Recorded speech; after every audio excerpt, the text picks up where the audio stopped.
जिल्हा परिषद व पंचायत समिती सार्वत्रिक निवडणूक 2026 मध्ये प्रथमच मार्क्सवादी कम्युनिस्ट पक्ष आपले उमेदवार रिंगणात उतरवत आहे।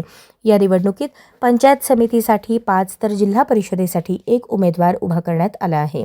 कुंभारी, धोत्री, सांगोला, मंद्रुप, चपळगाव या भागांमध्ये माकपचा संघटित प्रभाव असून स्थानिक शेतकरी व मतदारांच्या सक्रिय सहकार्याच्या जोरावर पक्षाचे उमेदवार विजय मिळवतील असा विश्वास पक्षाचे ज्येष्ठ नेते व माजी आमदार कॉम्रेड नरसई आडम मास्तर यांनी व्यक्त केला।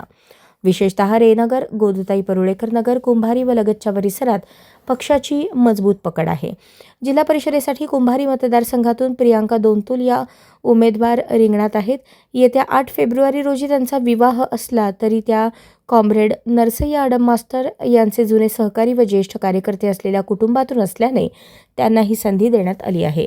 पंचायत समिती धोत्री गणामधून भारताचा लोकशाहीवादी युवा महासंघाच्या राज्य समिती सदस्या तडफदार व उच्च शिक्षित तरुणी अश्विनी आडम उमेदवार आहेत, तर कुंभारी गणातून नितीन यादगिरी, मंद्रुप येथून यासिर मकानदार, सांगोला चोपडी गणातून अतुल फसाले, चपळगाव गण राजेंद्र स्वामी हे उमेदवार पंचायत समिती निवडणुकीच्या रिंगणात उतरले आहेत।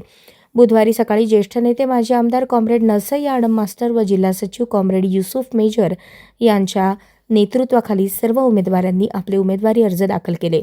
यावेळी पक्षाचे राज्य समिती सदस्य ॲडव्होकेट अनिल वासम, विल्यम ससाणे, बापू साबळे, वसीम मुल्ला यांची उपस्थिती होती। ग्रामीण भागातील शेतकरी, कामगार व सर्वसामान्य जनतेच्या प्रश्नांना प्राधान्य देत ही निवडणूक लढवली जात असल्याचे माकपच्या वतीने सांगण्यात आले आहे।